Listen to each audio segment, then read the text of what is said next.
How are you doing, folks? Welcome to episode 111 of the Avocado Gamescast, the big 111. I'm here with our editor, the Kappa. Hello. This is a big podcast for us for sneaky reasons. We're switching formats. Yeah, well, this is going to 111 be like a episodes in. 111 episodes in. We're just completely changing how we do things. This is going to be a pretty casual, shoot the breeze kind of episode because we're changing so much under the hood. Skype is getting discontinued. If you haven't heard, Which is I surprising. I mean, very how the mighty have fallen moment for me because like Skype was like I try to think about all the gaming software I've used throughout my career. It was like TeamSpeak and Roger Wilco and but Skype was always like everybody's backup. You know what I mean? It's always like we have good old Skype if we have to use that. And now it's like nope, never mind. That shit's gone. Oh yeah, Zoom just kind of came in during the Yeah. pandemic and ate its lunch, and then And then I think for Microsoft was taking the Skype tech and putting it into Teams. Teams, yeah. Yeah, I mean, anybody who's like me, a corporate drone could tell you how Teams locked basically every company is right now. Like they act like no other thing exists to talk to people besides Teams. I hate getting a phone call on Teams. I'm like, because I work from home and I work in the field a lot, and like people will call you on Teams, and it's like a what do we call it? Like it's like an internet call, right? It's not like a cell call. So Yeah. like they call me in the field and they're trying to like do like a video chat with me. I'm like out in the middle of nowhere at someone's barn. Call me on the phone, dude. But yeah, that's me and Teams. But RIP Skype. Hello Discord recorder. Yeah, working with Discord and a bot called Craig, Ooh. who, unlike my coworkers, doesn't cold call me on Teams Yeah. at weird hours. Sometimes I don't understand that etiquette. Like, how hard is it to just send me a quick chat message being like, "Hey, are you free for a call now?" And then I'll Yeah. say, "Most likely, yes." Or, "Hey, give Yeah. me 5 minutes to just run to the bathroom and I'll we can chat." Sure, See, I but wonder that if that's like a generational thing because I think of Teams as like instant messenger, like AOL instant messenger, basically, yes, right? And like I exactly, would never just call someone, even like in my college days, even if they were available, I would never just call someone on AOL instant messenger out of the blue. I'd be like, hey man, you around? Then I'd call, right? But I exactly. think the older and younger generation, when they see Teams and they see your green light, it's like, yep, he's there. He's waiting for a phone call. I might be knee deep in 10 million pages of a project, but they don't care because they see the green dot. Yeah, the green Um, dot shows when you're working on other stuff in the Working. background, Yeah. right? Yeah. If I'm messing around in MS Word or I mean, mostly my works and stuff like RStudio and things like that. If As long as my mouse is active, it's showing that green light. Yeah. The assumption should be you're working unless I say you can call me, right? And it seems like sometimes it's the other way around, right? Where, hey, I see you're working, but I'm going to call you anyway. And if you answer, well, then that means you weren't that busy. It's like, please don't do that. I hate you. Thanks. Bye. But Yeah, anyway. yeah. I was gonna say last thing on that. I also work in an open plan concept office. Ugh, So if you call dude. me out of the blue, I'm running to the nearest private booth while you're calling me, which is a real Ugh. pain in the butt. I don't Anyway, miss working in the office, man. That is one thing I do not miss. yeah, I don't mind it, but at the same time, it does mess with your schedule when I have to spend 40 Oh yeah. minutes commuting in. I combine it with exercise. Like you were on the treadmill before this, I bike to Yeah. work. That's how I get my There you go. exercise. You're done for the day already. Yeah. Yeah. Um, but Craig, our Yep. friendly neighborhood, is that a bear or a beaver? Not entirely I sure. have no idea. I'm going with beaver. I think like it's a little more buck tooth, I think, which is usually the sign for a beaver, right? Is that a bucktooth or is that a small snowball microphone in front of its face? Ooh, I don't know. That's a good question. Yeah, maybe. Maybe it is a microphone. I gotta enhance with my poor vision. Yeah, it just Yeah, it could be either. It could go either way. yeah. I mean, I do. The server is based in Canada, so it could very well be a Oh, there beaver. you go. So Supporting Craig the Canada. Beaver and his evil twin Geark are recording our podcast right now. We've set up a Discord server, so some of our regulars are going to be in here. The format, Format wise, it's going to be more or less the same podcast, but now we have the ability to do like drop ins. So there might be Yep. unexpected guests in the future. Ooh. Yeah, and it's gonna be a lot easier for me to edit, so hopefully that helps with getting it out in a reasonable time. Yeah, we used to like when we started this, we were pretty good about doing like a 1 week turnaround, and Oh, dude, then yeah. like uh, I had to do a postdoc, and that kind of threw a wrench into the proceedings. And Well, uh, it's the same for me too because, like, when we started, we were doing, like, 2 hours was a longer one, then we're getting, like, to 4 or 5s, and, like, my computer would just like, even though I've got, like, a, super machine, it would still sometimes chug if we're doing, like, editing, like, a 5 or 6-hour one. oh yeah, it should be a little easier now that you just have the I Audacity think so too. project. Yeah, Yep. yeah, this thing auto generates Audacity projects for us. It's actually pretty kind of great. Speaking of things that aren't kind of great though, GameStop. Yeah. So GameStop, I'm not entirely sure what its whole worldwide presence is, because I've seen GameStops in the US and Canada, the two countries I've lived in. In the UK, there's a store called Game that reigns supreme. So I don't know where else in the world there are GameStops, but apparently there are also GameStops in France, because GameStop is looking to sell its French and Canadian operations. Mm. This news dates back to like mid-February, but we're talking about it now because that's just how things are. I can tell you they're currently Yeah, I over think two. Sorry, go ahead. like, it was a rumor, then it was like, it's gonna happen, and I think now it's actually, like, in the process of happening, which is a little bit different. Yeah. I mean, I haven't heard any news about what's going on with GameStop in Canada or whether they managed to secure a buyer, or whether they'll make like the Bay, which is in the process of liquidating itself because it couldn't find a buyer. By the way, for listeners outside of Canada, Hudson's Bay Company is one of the oldest, is I believe the oldest company in Canadian history. Dates back to the fur trading days, and then they like transitioned into retail. Were a department store that was very popular throughout the 20th century, but in the 21st century struggled a lot and is now shutting down after I guess over 300 years in operation as a company. So Jeez, yeah, that's kinda sad, yeah. retail is a messy Yeah, place, and it really GameStop in is. Canada, they have currently over 200 stores, and it's possible that all of them will just shut down. The Has thing about GameStop in Canada go ahead.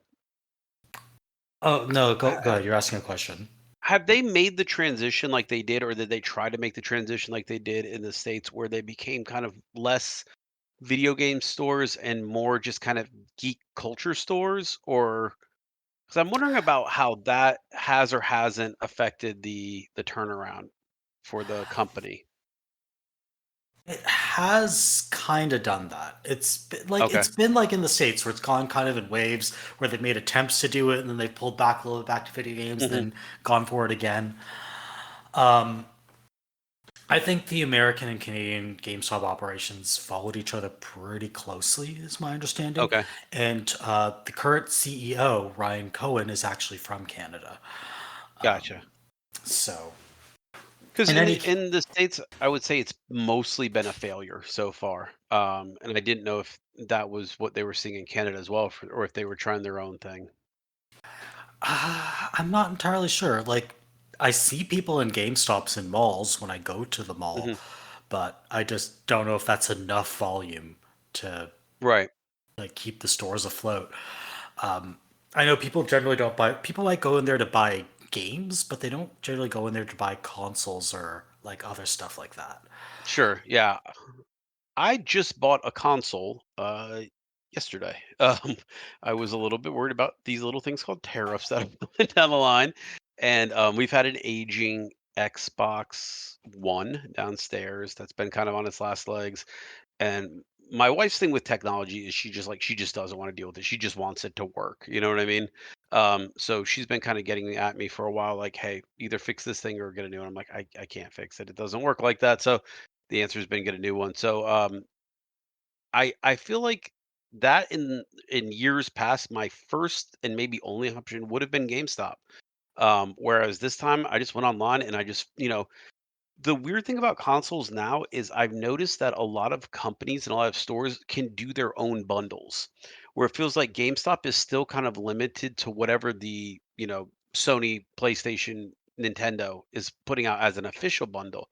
Whereas in the States, you can go to Walmart and they'll bundle two controllers and a game and, a bunch of other stuff with it, and they sell it that way. But it's their bundle, not Microsoft's. Does that make sense? Yeah, like GameStop used to do when I was living in the States. GameStop used to do bundles that I guess were not like wholly uh, Nintendo sanctioned, Right. but they were really weird about it. So when I was trying to buy a Switch, I walked into my local GameStop and I asked if they had a current bundle, and the clerk very rudely told me that they had no bundles, and then also went on a rant about Nintendo creating false scarcity, which they weren't at the time. It was because they'd very strongly underestimated the demand for the Switch. Yeah. The guy's just being a rude asshole. So I go home, I go to the GameStop website. The bundle is there for me to order Yeah. on the GameStop website. So the clerk was just lying to me or like being a total wanker for no Yeah. reason. So yeah, I bought it from the GameStop website, and that was one sale that wasn't attributed to the GameStop at Wilshire in Vermont in LA. Yeah, and So and that's screw really those odd guys. because yeah, GameStop has been in the position to do this forever, right? I mean, they could have just said, "Hey, we'll throw in 10 used games. Who cares?" Right? Those things are basically nothing but profit for them anyway. Yeah. But I every time I would go there, it was always like the hardest spot to get a bundle from. And then meanwhile, everybody else, if you go to Best Buy, they're like, "Shit." The bundle I ended up getting was two controllers and two whatchamacallit, chargers, which I was like, "Oh, it's a great bundle," I mean, I didn't really need any games because 'cause I've got Game Pass and stuff. I was like, "This is just exactly what I need, just some way to charge the controllers and a way to, play the game." So I was like, "This is actually pretty good." So, um, all in all, though, really, that's how kind of it's felt for a while that GameStop has been less my choice for games and more like, "Let's go see if they have a funny Deadpool shirt," or something like that, you know what I mean? Like, Yeah. I don't know. That's more Spencer's Gifts here than it would be, GameStop. But yeah, for a while now, it's just kind of been going in that direction. So um, weird like mind shift changes. I used to love going to GameStop before when it was EB, and then Electronic Boutique and all those other like stores. It was just always cool to go into. Um, I feel like where GameStop surprisingly fell short, at least in the States, that I don't know if you've seen this, and then Best Buy has kind of really picked up the slack is in PC gaming and peripherals and stuff like that. Oh, It seems they're like, completely out of that market up here. yeah, right. I mean, they might have like a row of like maybe keyboards, but you go into Best Buy now and there's two or three aisles. There's like a Logitech aisle, there's Hyper, there's Corsair. I mean, they're all right there proudly on the shelves, right? And Oh, that I is actually such a cultural shift because yeah. when I was living in the States, like let's say 2014, 2015-ish, I would walk into my local Best Buy and there was just a tiny PC section way Mhm. in the back, with maybe a couple of graphics cards and that's it. And now that PC gaming has kind of increased in popularity over the past 10 years, you'll see that stuff a lot more in the Yeah, big and Best Buy type stores. that's the other thing. Like, it used to be like, shit, I need a keyboard, and like, I'm not gonna go like to Best Buy because they're just gonna have like, the Logitech Office, click clacker 9,000 Yeah, or whatever, right? But no, now you go there and it's like, hey man, you got a full suite of keyboards right there ready for you to try out, which actually I actually like, like being able to kind of bang on the keys a little bit and hear how they sound and feel them and stuff. But that's been yeah. a big change. But A lot better yeah, than I ordering off Amazon and not knowing what yeah. it feels like. Yeah, especially if like you're like trying a new brand out or a new key or something, like if you're like a big mechanical person, you want to like get actually like the feel of it.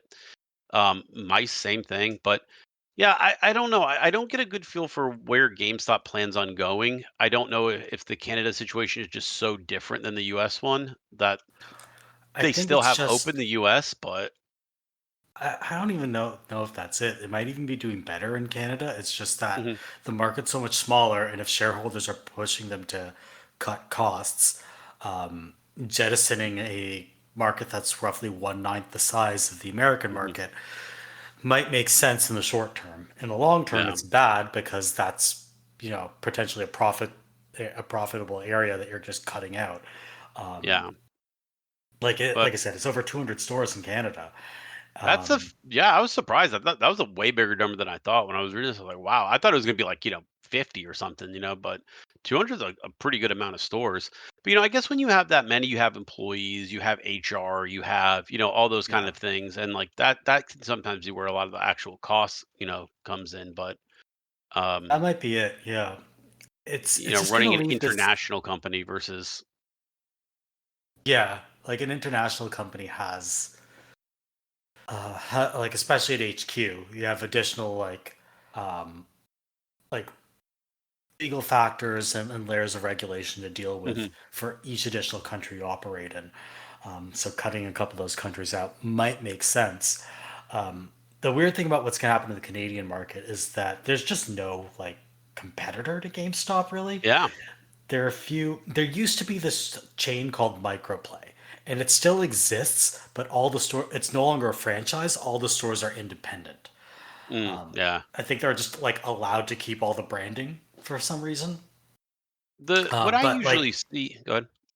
but yeah. So just to finish that thought. But like each individual Microplay store, they're not related to each other anymore in any Okay. kind of corporate way. I would say there's a couple other like small chains that are here, like Play and Trade and stuff like that, that are very much the GameStop model. But you might get one or two of those per city around here, and it's not like, Yeah. and then GameStop is three or four. But just in terms of the real estate for GameStop, it just always seemed like it's kind of like I remember growing up, I lived in a small town. Now, it was a Marine base, but it was a pretty small town, and we had 2 GameStops, and I was like, "This is crazy." You know what I mean? And a lot of it was because they bought out EB, and so Yeah. it was like, well, we'll just instead of having 1 GameStop, 1 EB, we're just gonna have 2 GameStops in this town. And, obviously, that's not a long-term solution to, having, success in an area when you're kind of oversaturated the market and you have your own stores competing against each other. But then they closed down a lot of those secondary ones, and they started close down some of the ones that were underperforming, and it's been cutting to the bone. And obviously, that whole stock thing in the background, has been something really kind of looming large, I guess, with the whole stonks and diamond hands and all that crap, right? But um, I don't know. Joanne's Fabric just went out of business, and that place is near and dear to my wife's heart. So, but kind of a similar story there with the venture capitalist kind of buying a company to run it into the ground to basically make it dissolve itself. It's kind of sad because eventually people are going to look around. They're going to be like, oh, all these little specialty stores were all gone. The only option left is Amazon, right? So yeah, the situation with GameStop is still very much in flux up here in Canada. We don't know if they're even going to successfully be able to sell off their business to some other corporation. If not, they all close down. There will be no large gaming store chain with big corporate buying power, and so the landscape is going to look a lot different. Yeah. Speaking of things that are going to make the gaming landscape look a lot different in a couple of months. The Nintendo Switch 2 Direct was on April 2nd, so 4 days ago as of this recording. So, what they showcased here was a few upcoming games, some of the specs of the new hardware, and some of the social features that they had added into the system. So, let me kind of split the reaction in two, which is like what the general reaction was versus how I reacted. I think the general reaction has been very mixed, especially Yeah. from I would agree. Nintendo fans. The big controversy is the price, because 450 US dollars, 630 Canadian, or 700 for the Mario Kart bundle, which makes it more expensive than the cheapest Steam Deck, but less expensive than the mid-range Steam Deck. It Hmm. seems like that's the price it was going to fall into, but I think some people kind of kind of, I guess, tricked themselves into thinking Nintendo would sell these at a loss for some reason. Don't know why. I think comparatively, it's priced about the same as the PS5 Slim and probably the Xbox Series X Digital. If I had to kind of, you know, Yeah, go with that, what are we looking at as far as the other consoles out there? yeah. I don't think they're even comparing it to the other consoles. I think they're just Yeah, I kind of don't think off in so. their own Yeah, little world. yeah, And the weird thing that happened afterwards was that very afternoon was and I'm using this term with all the irony that it implies, Liberation Day, yeah. Liberation Day. Jesus Christ, um, liberating my where 401k. yeah, let's just say I'm lucky that most of my investments are in like Canadian bank mutual funds and like bank bonds. um, yeah, like my dad's been like trying to convince me to take on a higher risk profile in my investments, whereas I've just been Nope. getting low returns on bonds, and now I look like the smart one. Yeah, Anyway, um, so what they ended up doing in response to the announcement of tariffs that were always going to be announced was to shut down pre-orders yeah. in the United States. Um, Like immediately. Like, yeah, and just for comparison, pre-orders were not shut down in Canada. yeah. So we know what happened and why. So I mean, that's this is gonna come yeah, it's gonna come back around, and I'm assuming, right, that we're probably talking up the price by 25-ish%, I I have think. no idea Yeah. what they're going to do. Whether I think they 500 is a magic number, right? I think we've talked about this before. 500 is a magic number for consoles. You don't wanna go above that 500 if you can avoid it, right? Um, with this being I, 450 pre-tariffs, I think it's gonna be tight. yeah, I don't know what they're going to do. But I'm not the one who has to figure it out. And Mhm. also, the price in Canada is not changing. Yeah. I'm going to get the $700 Mario Kart bundle. Sheesh. I know what that is. I don't know what that is I don't know what that is in Freedom Bucks or sorry, Yeah. Liberation Bucks.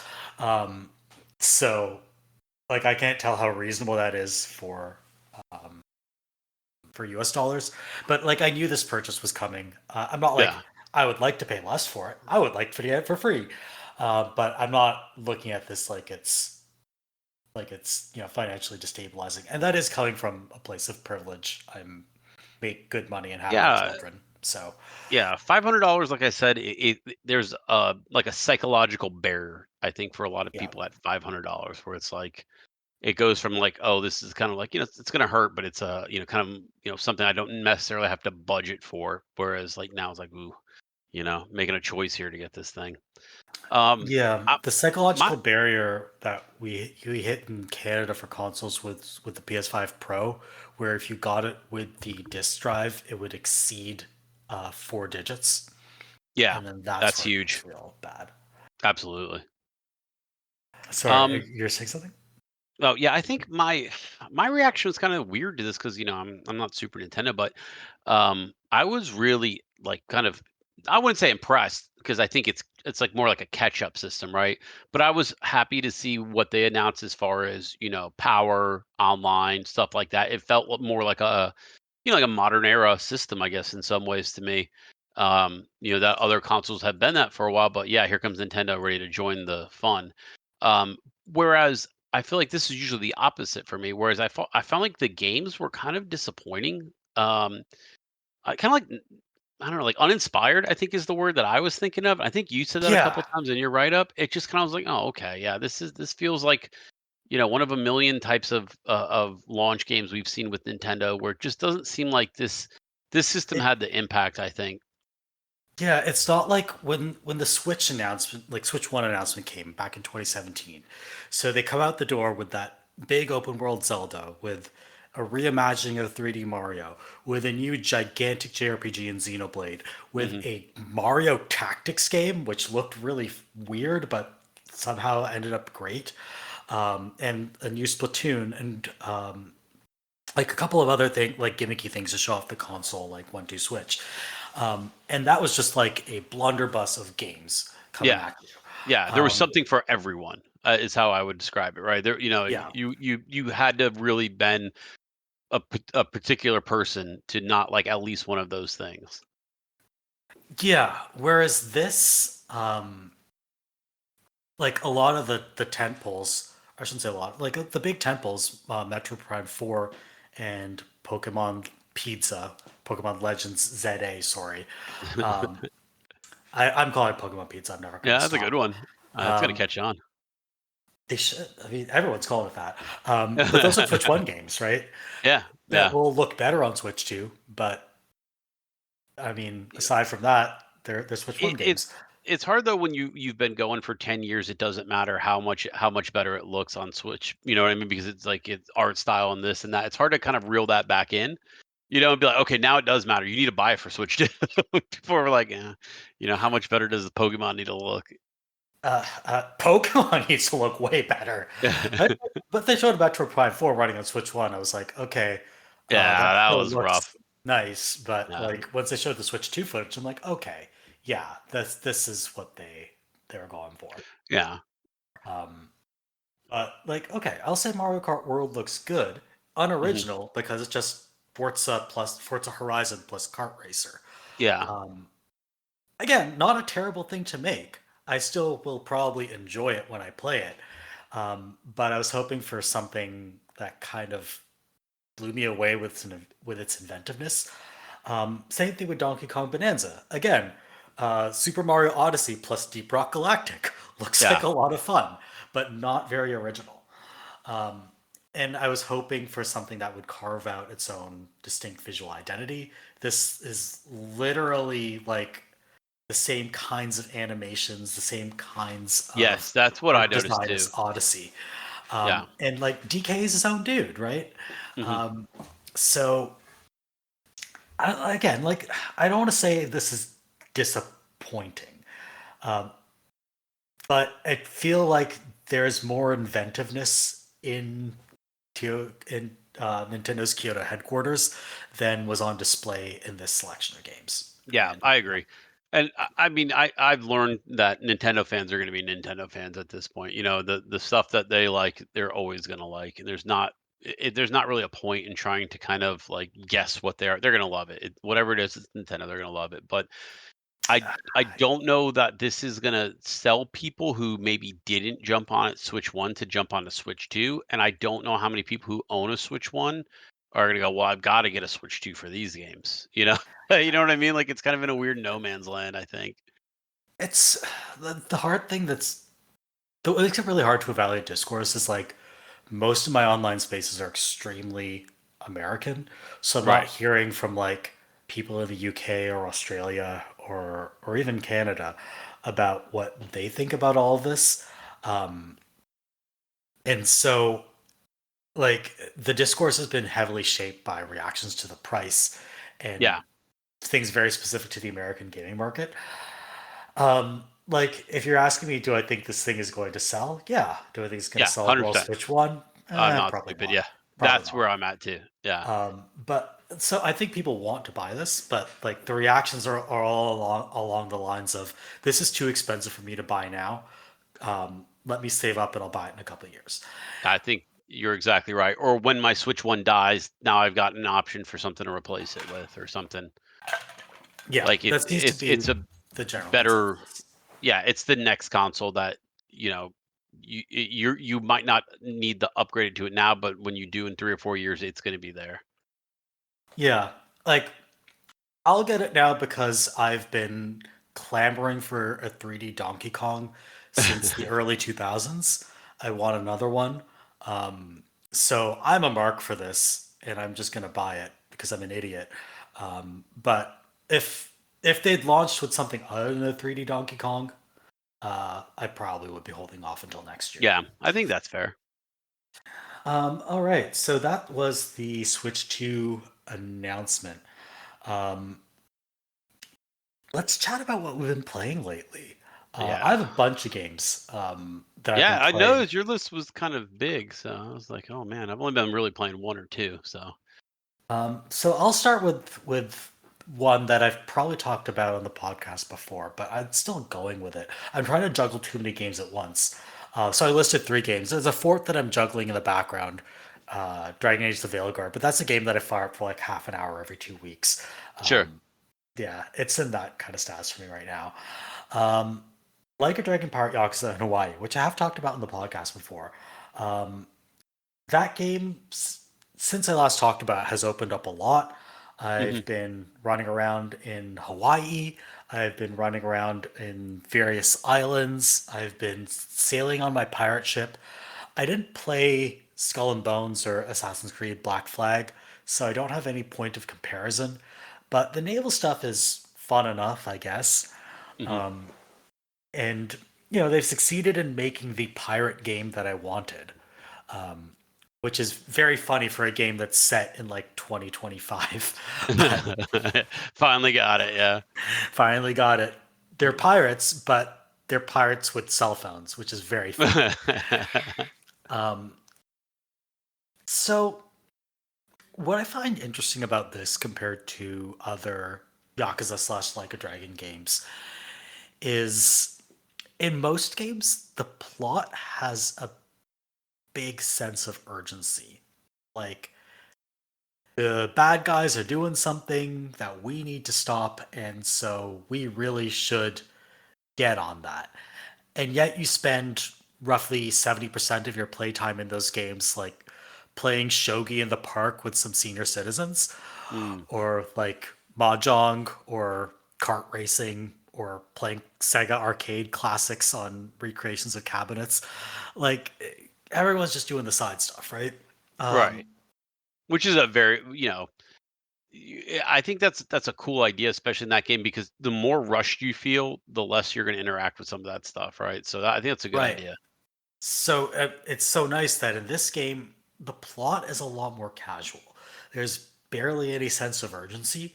In fact, the main character in this game is an amnesiac, so he can't even remember why he would have like had Yeah. any sense of urgency about anything. It's like, I don't remember what I was doing before this. I'm off having fun being a pirate. So later, guys. Uh, So it like I know the term is overused, the whole dreaded Luro narrative dissonance, but Mhm. this kind of pacing helps the game avoid that. Ah, Because the plot is so casual, like I don't feel like I'm doing something stupid running off and like playing a Mario Kart clone for 4 hours. It's fine. And once you've been burned once or twice by a game pulling that shit, where it was like, I had no idea this was actually something important because the game didn't make it feel like that, um, you kind of always are on your guard with that a little bit. Like, I think the classic example was Mass Effect, right? Where it's like, what Oh do you mean yeah. my whole crew was liquidated?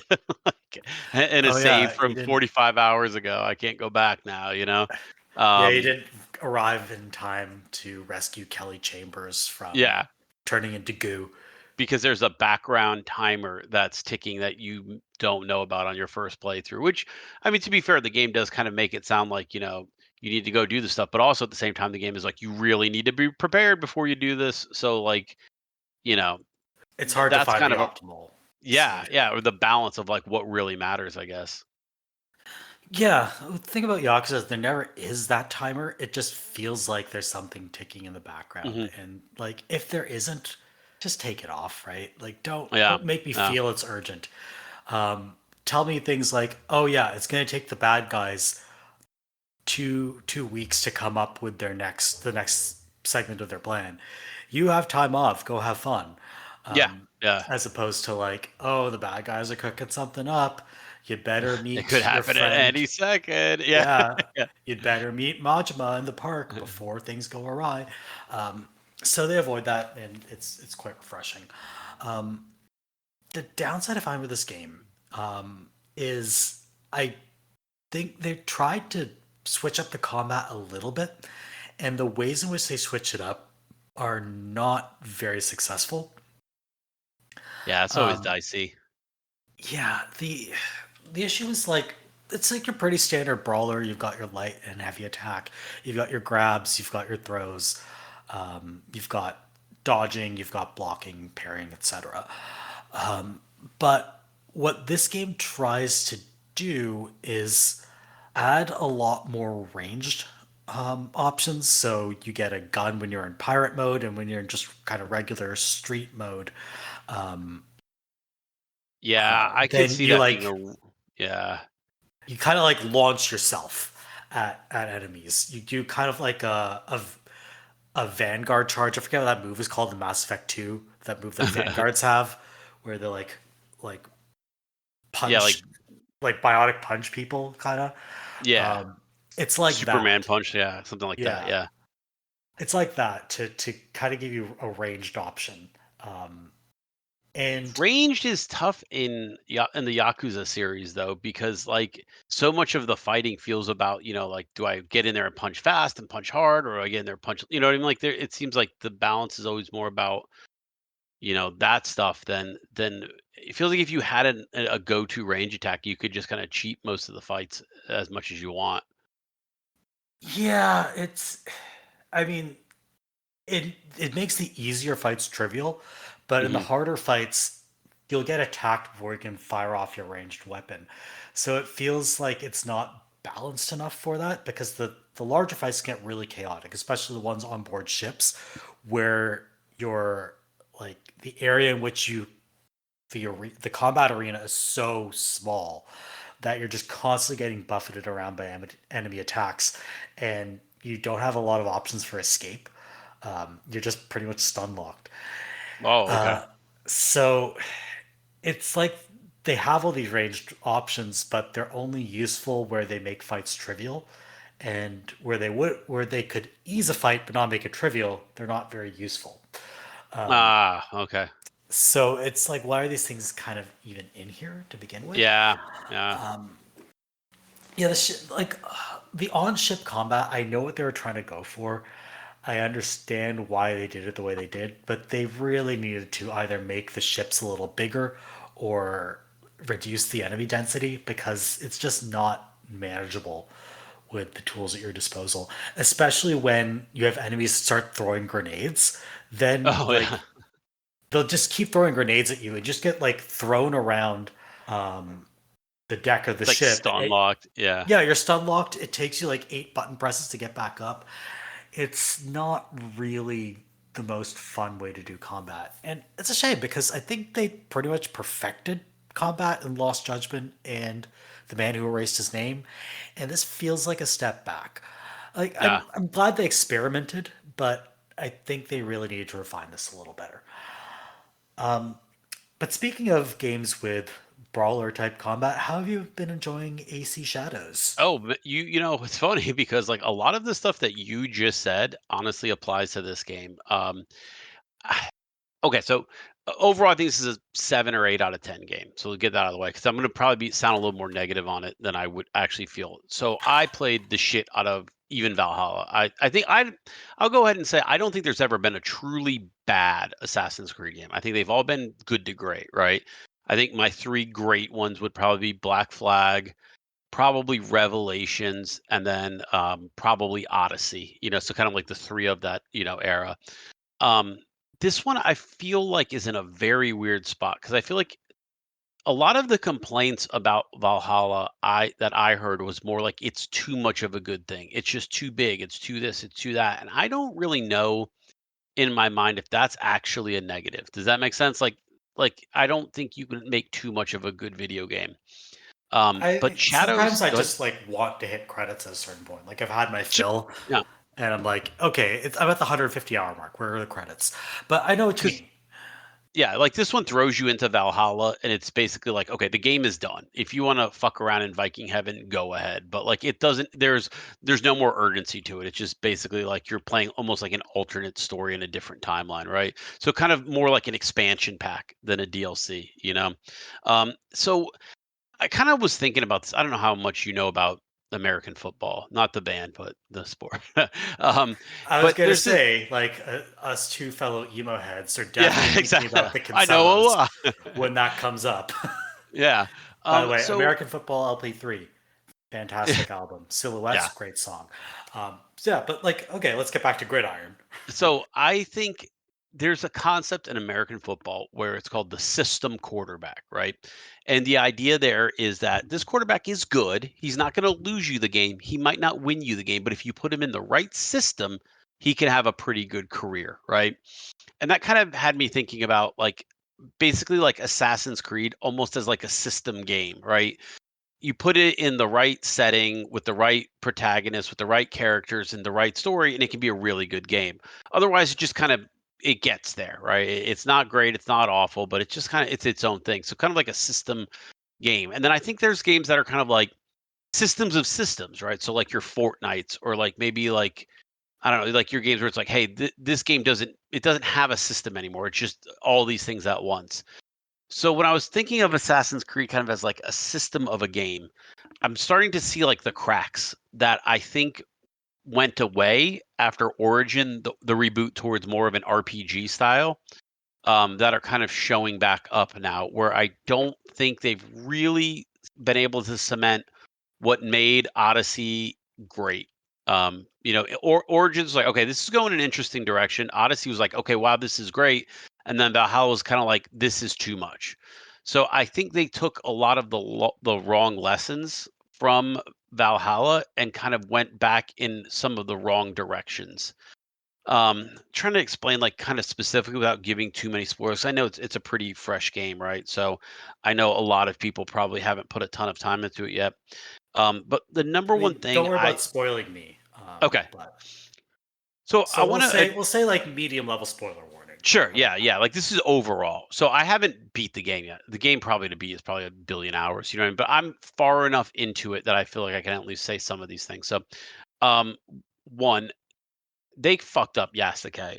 They really did. I'm not coming at this from the gaming chud angle. I'm talking like from like the actual like standpoint of the game. So I remember when this game was announced, I was like, they're gonna fuck this up because Assassin's Creed never does two narratives well, right? Like they didn't with Evie and Jacob. They just it's hard to balance that, right? Yeah. So they kind of so I actually thought that Yasuke was going to have the good story, kind of like the fish out of water, Shogun, kind of story. I thought that was going to be easier to do, honestly. And I thought the Naoe story was going to be the one that suffers. Um, but I don't know if maybe Yasuke was a later addition to the series or the game itself, or like things just weren't quite coming together. Um, but he's basically introduced as a villain, and then you don't play him for probably, I would say, 20 real-time hours, and then you get him back, right? And his reintroduction to you is, Naoe is building the assassin clan. That always happens. That's cool. I don't mind that, right? But she finds him and they start talking. He's kind of like, I just kind of go where the wind takes me. We'll see. I'll join you. And that's such a shitty, you know what I mean? Like way to like grab onto the cause of like liberating Japan. It just felt so okay, yeah, whatever. I'll join you. I wanted more than that, obviously, right? He needs to have his own motivation, not just be there to, be somebody else's character, which is kind of what he is in the first part of the game. You get some flashbacks; it fleshes him out a little bit. Some of that's kind of fixed, but mostly it just kind of feels like he joins you because the story needs him to, right? Um, Right. where I would say the game really fails him, though, right? You get him, you start playing on him. He's got a totally different play style, right? Not Assassin's Creed playstyle. No Eagle Vision, no Oh parkour. yeah, I've heard Uh, he's like really just like he gets in there and he's beheading dudes. Like yeah, no one's which makes me business. think like at some point they probably had like a weapon set for Naoe, like they did for Ivor in Valhalla, and it was like a heavy weapon set, right? But they're like, yeah, this feels kind of weird, and then they kind of went into like, okay, we need another character. And then I think that's kind of where they came up with him, right? But so you got a character now who doesn't play like an assassin. And this is, I think, almost unforgivable. So you've been playing for 20 hours. You farmed up a shitload of, like the materials that upgrade Noway's gear, and you got lots and lots of it, right? Then they give you him, and it's like, remember all that shit that you got? Guess what? He can't use any of it. He uses totally different weapons, totally different upgrade materials, everything. It's like basically running a parallel game when you get him. That and I think that is a gigantic mistake because it makes you not want to play him because now I'm level 30, but I've unlocked all these upgrades for Naue and I've got all these gear and I'm like familiar with her and her weapon styles. And it now gives you a whole different gear set that you can't upgrade unless you run around with his kind of like ho hum level gear and fight with it and level it up. And so you're kind of feeling like you feel the pain as if you were a lower level all over again when it's like, well, I can just go switch back to Naue and do this stuff in 2 seconds. And then the game's like, nah, you're gonna have to do these missions as Yasuke with shitty weapons, with unoptimized stuff, which is kind of whatever you've managed to randomly pick up that he's dropped, right? I think Right. that really does him a huge disservice in my mind of being like a character that you actively want to play because the game is almost pushing you away from him because this whole time you've been leveling and getting used to an entirely different character and they give you a different character, different play sets, different weapons, different materials, different everything. And so it's like starting the game over 20 hours in. Does that make sense? And Yeah, that's kind of it like strikes me. go ahead. I was gonna say it strikes me as something that other games have avoided when they've done this Yes. kind of dual character setup. I'm thinking of games I've played recently, like, for instance, like a Dragon Infinite Wealth, which splits into two protagonists. Well, the second protagonist starts as part of the first protagonist party, so they're already kind of leveled up by the time he Right. splits off and So starts doing they his own they thing. do give you him leveled up, but it's just in like skill points, right? His weapons aren't there. Now you can go buy some gold on the Play Store, if you want to level his Oh gear up. God. But like, you're almost starting from scratch when it comes to the gear, when it comes to the drops. You've probably got a couple legendary things here and there that you've just managed to acquire, but like the feeling is more like, oh shit, I'm starting over. And I really chafed against that, and I thought that was a really bad way to give you that character. And so, not to spoil too much, but he was in the service of Oda Nobunaga, right? So more or less the bad guy in pretty much every story that he's in, right? And so it's kind of almost trying to give you this two-side story, right? Because you play the beginning through Naoe's eyes, and Nobunaga shows up and obliterates your clan, just destroys them all, kills your father in front of you, all this awful stuff, right? And then it's like, okay, well now you get to play as Yasuke, and his whole thing is like, maybe he wasn't so bad. Like and it's kind of like, wait, what? Like, what are we doing here?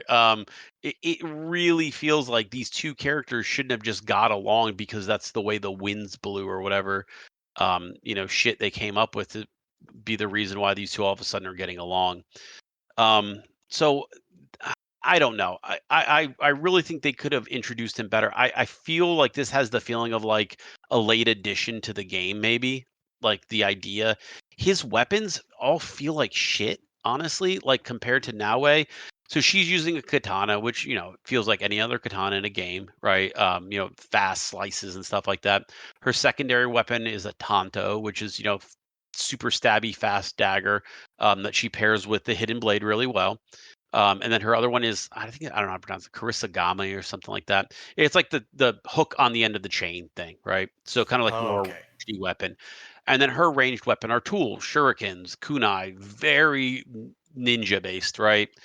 And then when you get him, it's like, hey, he has a gun, he has a bow, he has a long katana, a naginata, and like I don't know what it's called, a kanabo, basically a big stick, right? But It's all so funny that it's a naginata because that's a weapon more associated with women nowadays. Yes, yeah, yeah, Um, like a ranged kind of poker, right? yeah. But all of these feel like they all feel the same, big, clumsy, hammer, slow hammer weapons, right? You hit for a ton of damage. They're hard to block, but they all have the same feel of kind of like unwieldy, just out of control, right? So his weapons kind of suck. I haven't really vibed with any of the ones yet that he's really used.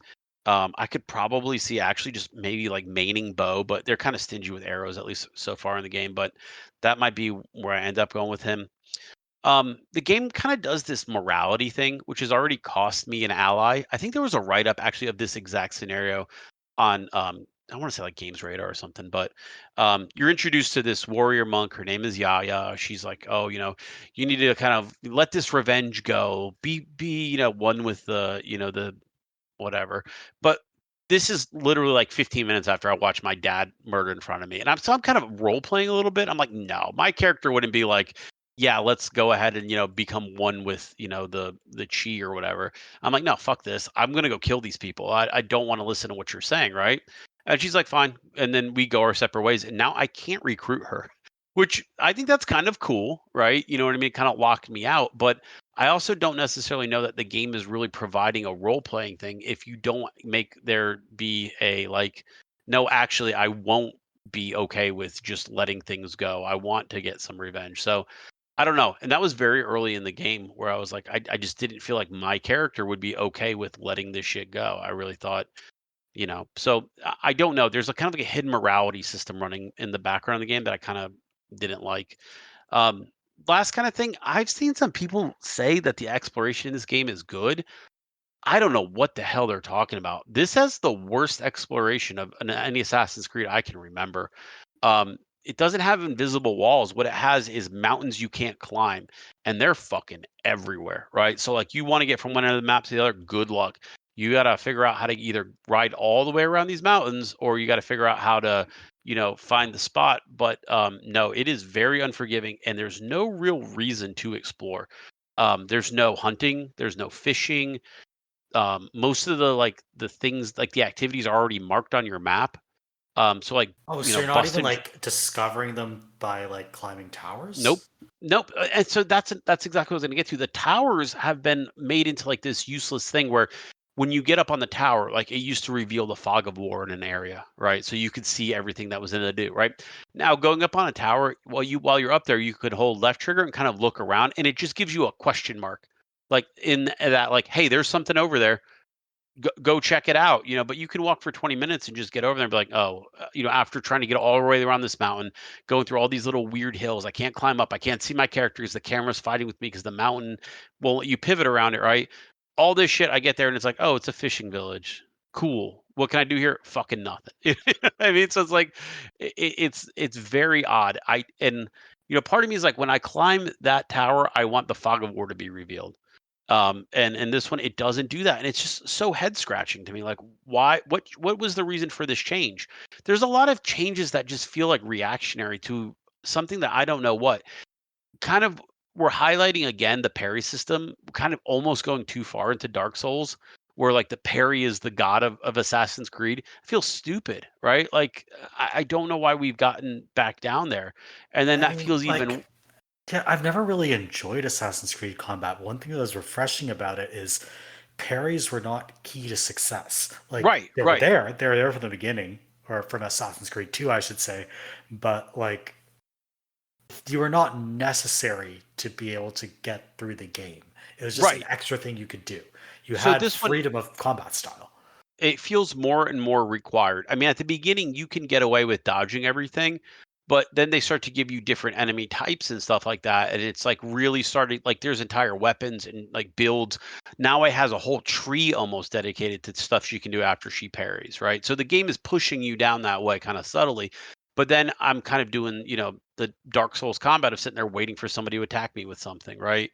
I don't like it. I just don't enjoy it. I And then, you know, I think the problem is they're like, it seems like they wanted to take inspiration from Souls likes without understanding what people actually like about them. They don't yes. like them just because you parry in them.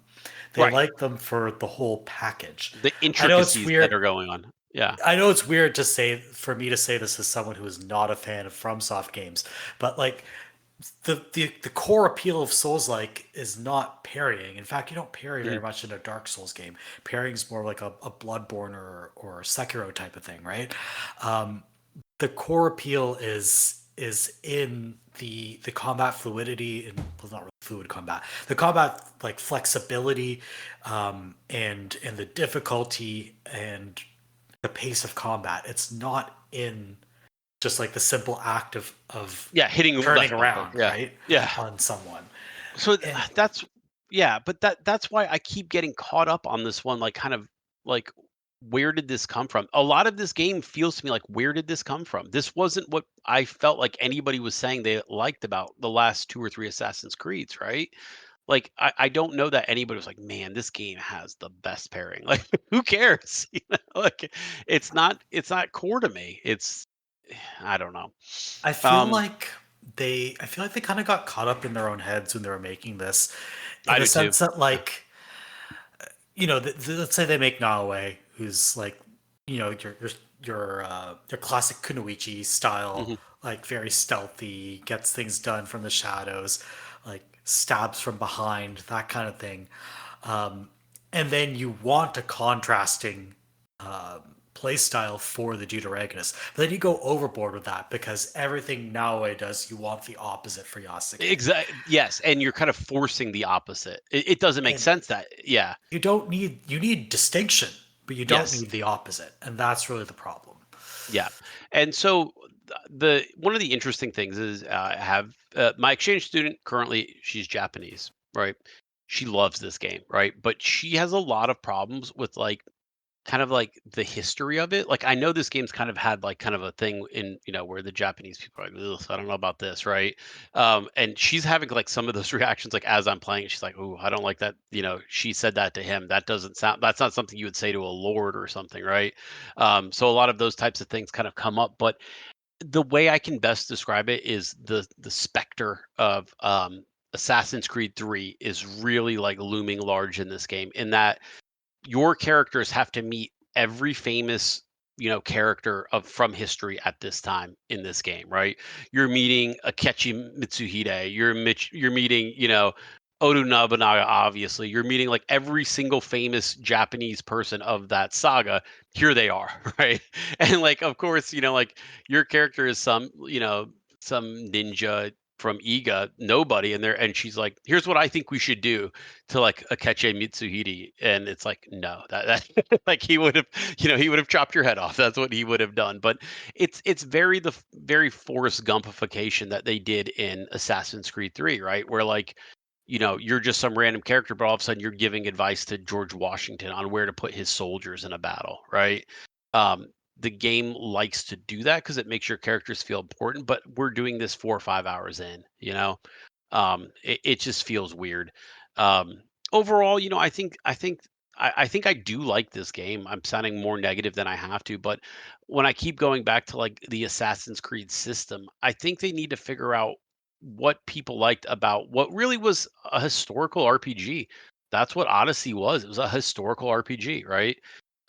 You can do fun builds. There was some mythological fights running around. There was some goofiness to it. There was funniness. This game feels like it went way too far down into like the historical and the serious track. A lot of times there's not a lot of light moments. There's not a lot of silliness. You don't run into a lot of like mythological beings or characters. So it's played more straight. But Right. is that fun? You know what I mean? I guess that's the thing. Is that fun? I don't know. I like right now I would say like I'm enjoying it, but I'm enjoying it more for like the moment to moment. The story's kind of forgettable. I mean, like you've got this weird, you're building this city to, you know, create a rebellion. They've really fallen in love with city building. Though I think that Valhalla did it a million times better because it made way more sense that a Viking would go on raids to build a city or in this well, like I'm sending my scouts to bring back materials to build up a city to kind of hide from the bad guys. But why would you build a city if you're trying to hide from the bad guys? That's kind of a weird thing. But I don't know. Overall, it just feels like they took a lot of weird lessons overall from I guess just different games that maybe like should have been inspirations, but not something that you should base an entire thing around. Yeah, it sounds like this game feels like it was almost like looking from afar, it looks like it was assembled from a bunch of different parts Yeah. rather than considering more holistically what it's like to play That's what it Assassin's Creed feels 3. like when you're yeah, that's what it feels like when you're playing it too. You're like, okay, well, they like building a city in Valhalla, so we'll have a city building mechanic. Okay. Well, like I've maxed my city out. I'm like 5 hours in, and like I don't know what I'm supposed to do with my scouts, but if I can make missions easier if I send my scouts, or I can drop my wanted level if I use my scouts, or I can get materials if I send my scouts. But I haven't really needed to do any of that, so I haven't really engaged with that system. I've built my city pretty much as I want. There's some cool, mechanics in there. Like building your city is fun. That's the kind of shit I usually love, right? But overall, like I don't see the point to doing it other than if you want to, build a really cool garden or something. I don't think the gameplay reason is sufficient. Yeah, it's like a lot of games want to have that core side activity that kind of Hmm. communicates with the main game, and you feed resources from one into the other, and then the resources you get from the other give you advantages in the main game. Like, I get why they do this, but because it's more of a side activity, they can never make it integral to the game. So Right, the right. rewards you get from it never feel like they're really worth all the time you're putting in. And so you kind of have to enjoy the side thing for its own sake. And if you don't enjoy it for its own sake, then you just bounce off it. Yep, So yep. yeah, I mean, I found that with a whole bunch of games, like especially like a Dragon games tend to have that big side activity, and you either vibe with it or you don't, or like Yeah. town building in Like Aiden Chronicle, things like that.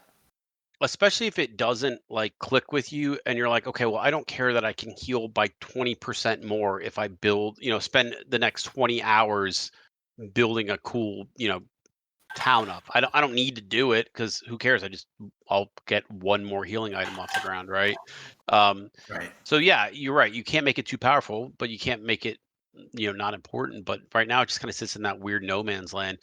Valhalla, it felt more about organic to the story about why you would want to raid villages. That's what Vikings kind of did, But I don't think that there's many people who are like, you know what, ninjas did really well, built cities. Like, man, did they build some cool cities? But it's odd because the game really wants you to feel like you're impacting things, but like any Assassin's Creed game, you can't stray too far from the history itself. Yeah. But the way it always kind of has you impacting things is you're there while big characters make big decisions, and you're kind of like, yeah, that's great. We should do that. Like, Like, it's very kind of like, yeah. like I get there's this balance between like Forrest Gumping it and merely bearing witness, Hmm. but maybe they kind of have to have the courage to have you just bear witness, right? Yeah, And kind of observe these things from afar and affect something on the side. Like, you don't need to be the world saving hero every time. You can still make interesting games in these settings where big things are happening around you and you're working on something that's personally important to you, the character on the side. sure. And that just so happens to intersect with, maybe interests of other characters. But, you know, I think Assassin's Creed, especially in this game, has a hard time of saying anything bad about what any of the Japanese characters are doing. I mean, they just kind of blame everything on the Portuguese, which trust me, I get it. Like that's a very attractive enemy. But like, there is definitely some atrocities that, they're kind of doing on their own because of, ancient grudges and stuff. So it feels kind of like silly to kind of like pawn it all up on, like, oh, those darn evil missionaries who are barely in the game. They're just kind of presented as like how like the Templar are always just kind of the bad guys, like in the background of Assassin's Creed. Yeah, That's aside very from much what, Rogue, yeah.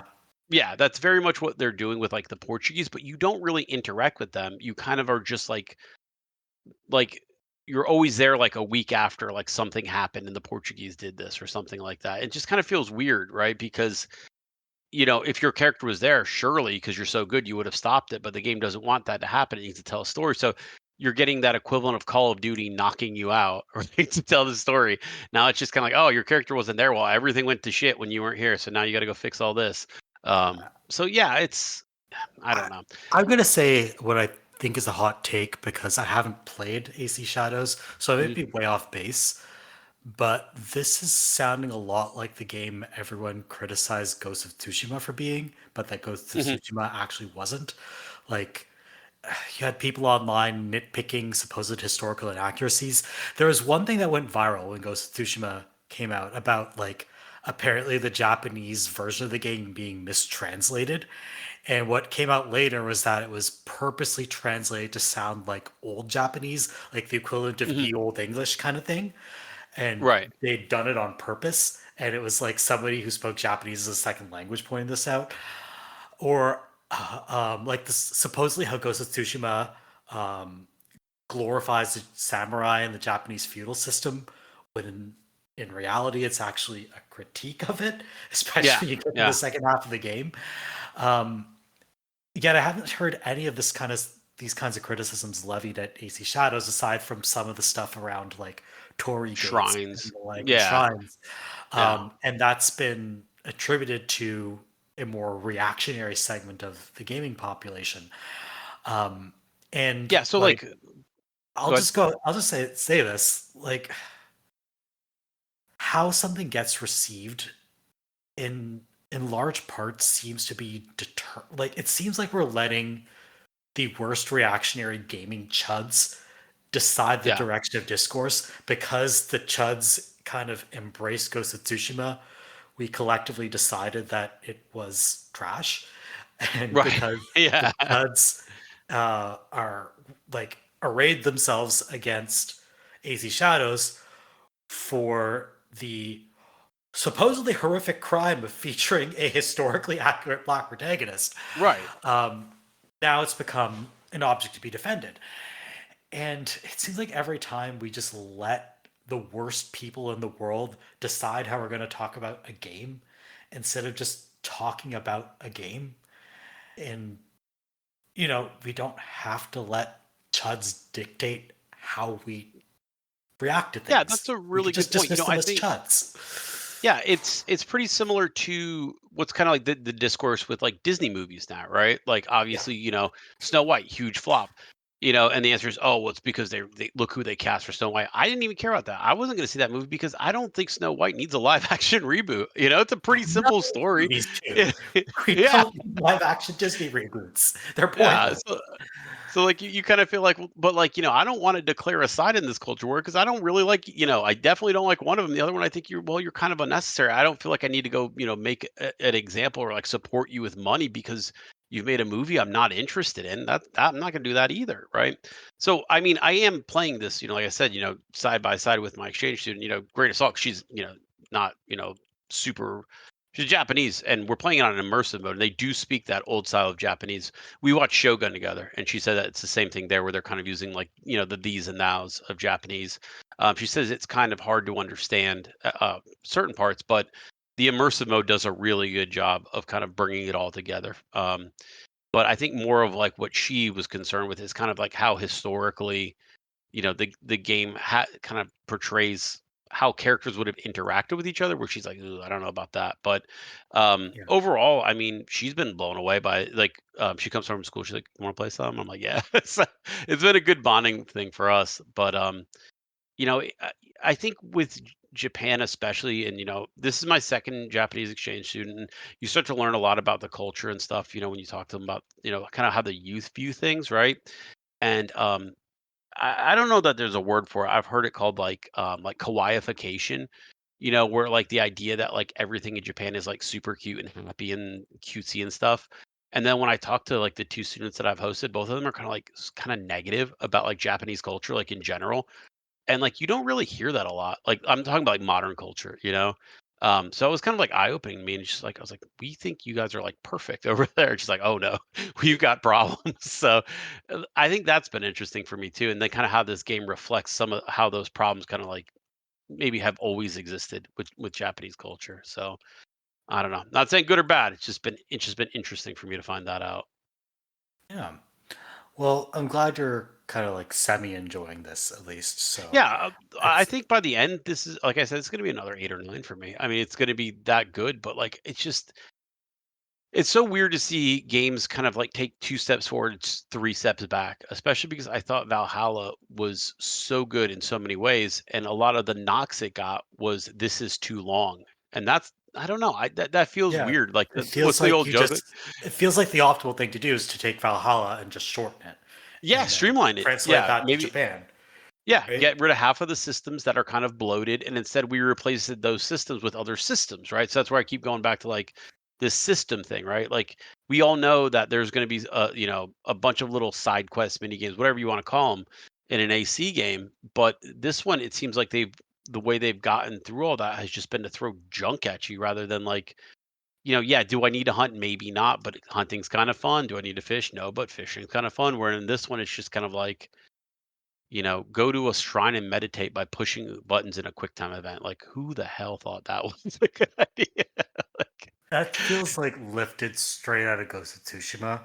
Except yeah, for Ghost of Tsushima did it with, I think, chopping wood or something. I might be yeah, confusing that with like a Dragon Ishin. I've played too many video games. yeah, exactly. Yeah, but Speaking yeah, of other video games I've played, so I've been making my way through Metaphor ReFantazio, which I know we've talked about in the podcast before, but yeah. I don't think I've talked about my experiences with it yet because I've been kind of playing it in the background since last year. I Still a am, super long game though, right? Like yeah, hundreds of hours. Yeah. I I think it's around 120, and I'm like 50 Phew. hours in. Yeah. But I'm also playing it extremely slowly. Like I am taking my time. I am min-maxing everything. I am like going to the merchants every day. I am really trying to savor this game. Yeah. That's a Um, fun way to play games. yeah. I mean, it means that I still have not beat a new game yet this year. Uh, I've beat two games, but they both came out last year. Mm. So we're in April now, and I'm still like I still have 0 games on my top 10 list, which is going to change soon because I'm probably going to beat Pirate Yakuza in the next week or so, and then And it's been kind of a flurry at the beginning of the year. I mean, I enjoyed the shit out of Avowed. I liked Kingdom Come Deliverance too.